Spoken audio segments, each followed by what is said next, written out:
'నాన్నకు ప్రేమతో' సినిమాలో ఓ డైలాగ్ ఉంటది. ప్రపంచంలో ఏ మూలో జరిగే సంఘటన మరెక్కడో మూల లింక్ ఉంటది అన్నటువంటిది. ఇప్పుడు జరిగిందదే. మన దేశం గాదు, మన పక్క దేశంలో గాదు. ఎక్కడో ఇథియోపియా దగ్గర పేలినటువంటి అగ్నిపర్వతం నుంచి వచ్చినటువంటి బూడిద. 10,000 సంవత్సరాల తర్వాత పేలింది అగ్నిపర్వతం.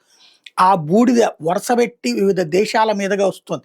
అది మేఘంగా మారిపోయి వస్తున్నటువంటిది. అంటే బూడిద మేఘాలొస్తున్నాయి. ఆల్రెడీ అది భారత్ వైపుకి వస్తుంది. భారత్‌లో గుజరాత్‌ని టచ్ చేసింది. ఢిల్లీతో పాటుగా హర్యానా, పంజాబ్ ఇట్లాంటి ప్రాంతాలు కూడా టచ్ చేసే ప్రమాదం ఉంది. 15,000 అడుగుల ఎత్తున 45,000 అడుగుల మధ్యలో అవి ఉన్నాయి. ఆ రూట్‌లో ఇప్పుడు ఏ విమానం వెళ్ళినా కూలిపోతుంది. కాబట్టి అట్నుంచి విమానాలు ఆపేస్తూ డీజీసీఏ ఆదేశాలిచ్చింది.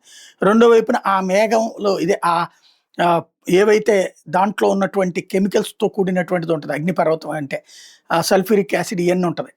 వాటితో కూడినటువంటి ఆ బూడిద ఊళ్ళ మీద పడతది, పొలాల మీద పడతది, కాలువల మీద పడతది, నదుల మీద పడతది, రోడ్ల మీద పడతది. అంతా గందరగోళం అయ్యేటటువంటి పరిస్థితి ఉంది. దాంతో ఇప్పుడు అప్రమత్తం కావాల్సిన పరిస్థితి. దానికి తోడు దాని వలన వచ్చే పొల్యూషన్ మరొక దరిద్రం. అదంతా క్లీన్ చేసుకోవడం మరొక దరిద్రం. నానా తిప్పలు రాబోతున్నాయి. ఏం జరుగుద్దో చూడాలి.